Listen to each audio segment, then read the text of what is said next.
guys. Hi. I'm here with Jason Garland. He is the director at Signature, my brokerage, of new construction. So I wanted to pick his brain because he does so much within our brokerage. Needed to kind of know a little bit more about him. So thank you for joining us.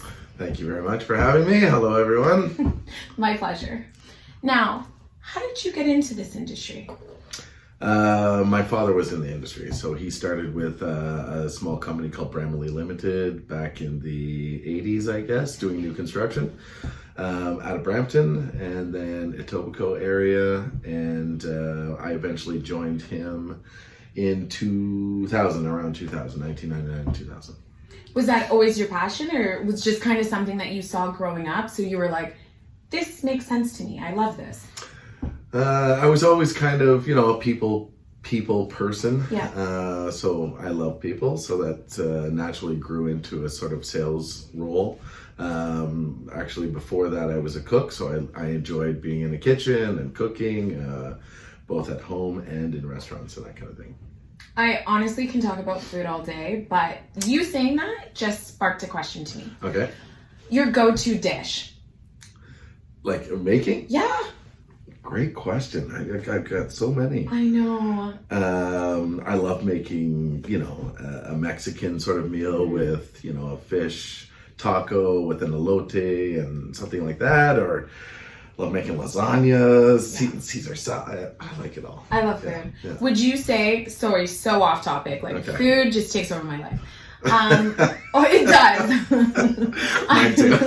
I heard someone the other day go, we were in a restaurant and they were like, what are you going to order? And she was like, I'm not going to order the salad. Do you think this body is brought to you by salad? I was like, that's so funny.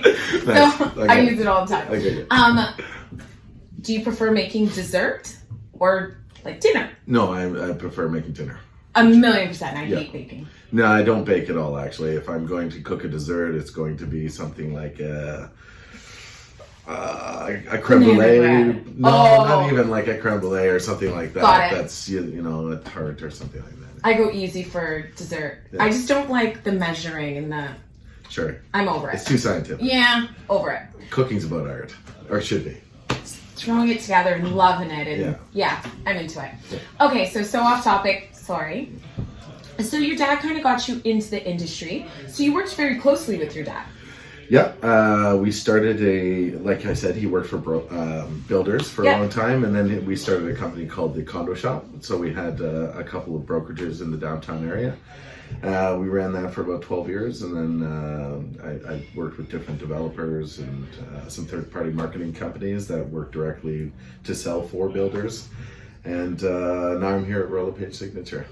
Congratulations. Thank you for being here. Thank you. So in terms of how long you've actually been kind of in this sort of role, how long has it been?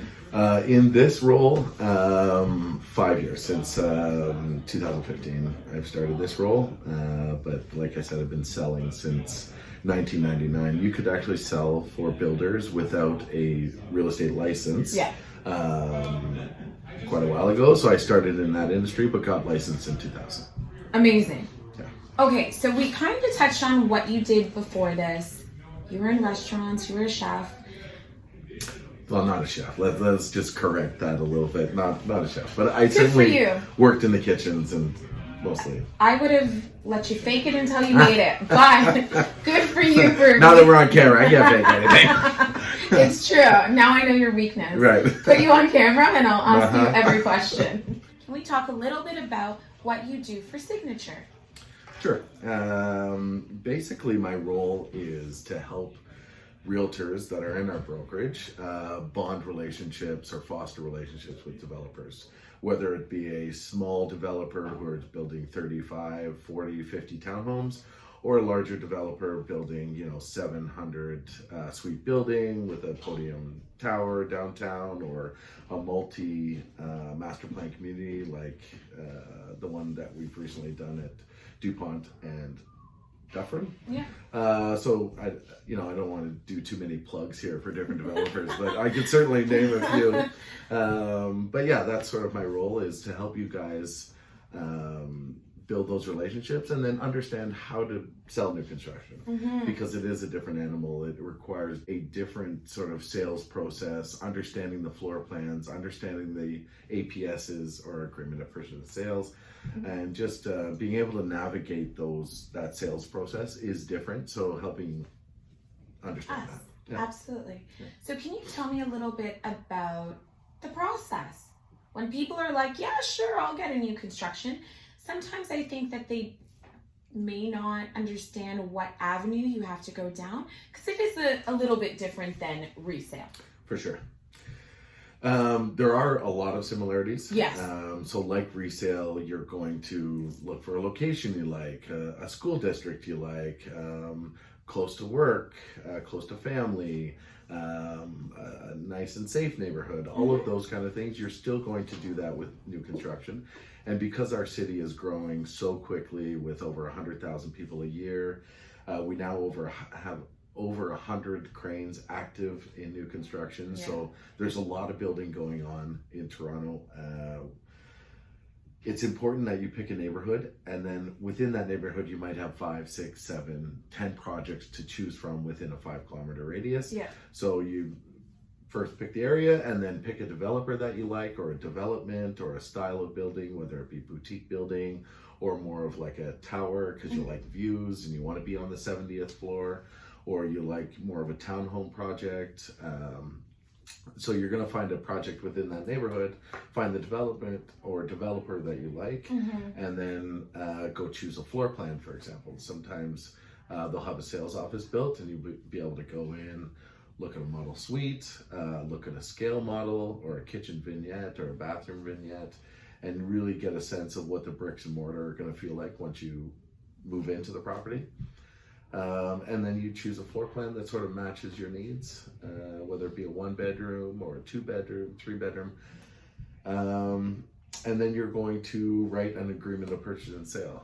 And after that's done, you're given a 10-day cooling off period, or a 10-day rescission period that you can sort of figure out and take it to the lawyer, do all your due diligence, talk to mom and dad, make sure you made the right decision, and then on the 11th day, you're the lucky owner. Got it. Yeah. Is there something that you would be like, this is what people should be aware of with pre-construction? Like I sometimes people don't know about levies and what that entails. So is there something that you're like, everyone that's going in this avenue, this is 1 or 2 things that definitely you need to be aware of?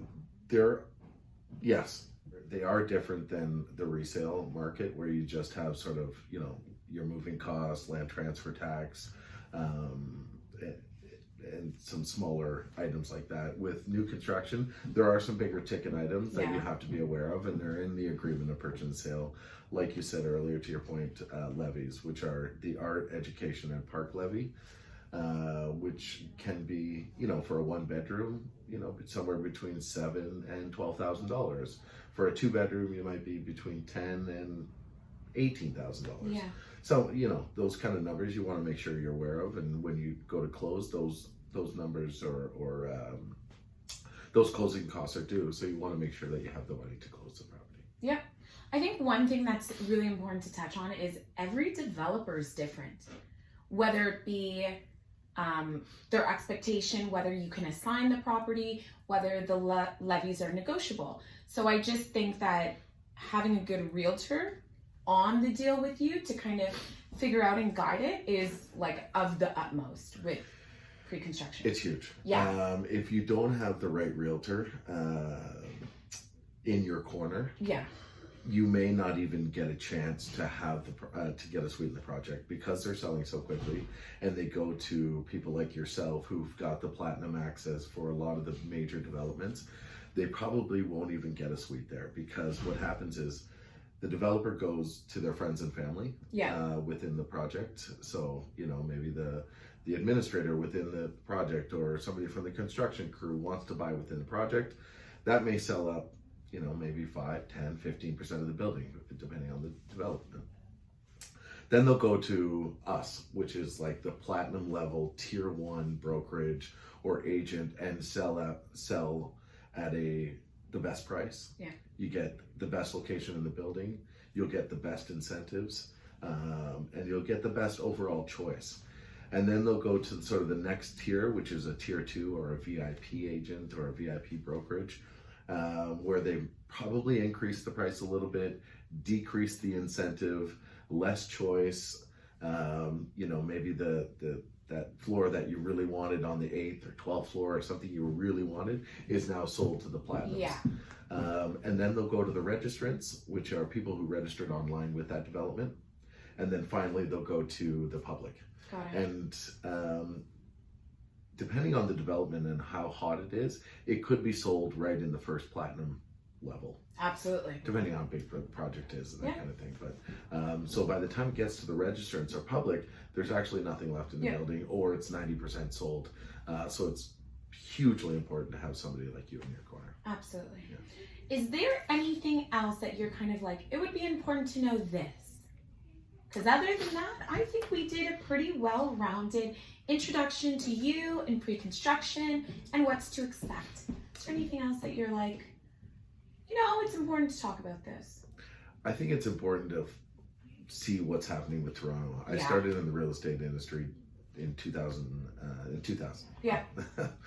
Almost 20 years ago. And it was really in its infancy as a city, and we weren't known across the world. And now as we move into sort of the adolescence of a city, and now we're on the global, we're globally recognized. Yeah. We're noticed around the world in all real estate functions, whether you're in Dubai or Hawaii or anywhere. Toronto is now on the map. And that sort of process is going to continue over the next several years. Like over 100,000 people to Toronto, or 125,000 people to Toronto is probably not going to stop in the near future. Yeah.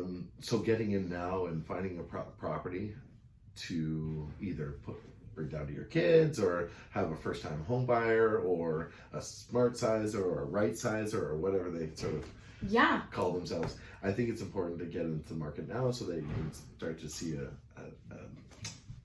increase in your value. Absolutely. I think even if you're going to smart size, or if that's a downsize, doing it sooner rather than later, because at the end of the day, demand is always going to be there. So if you're gonna smart size, why not purchase it, rent it out, get someone paying off your mortgage in the meantime, and then move into it a couple years down the line. So it's a very wise recommendation for sure.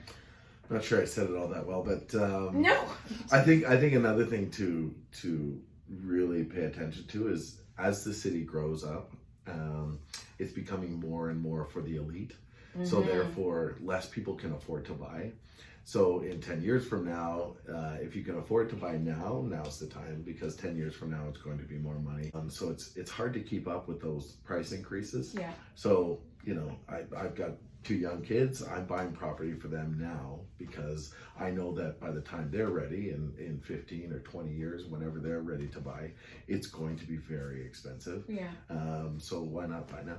Absolutely. Yeah. Well, thank you so much for taking the time and kind of sharing a little bit more about you, about what you do for Signature. So thank you so much. My pleasure. If you guys have any questions, always reach out. But as always, thank you so much for supporting local.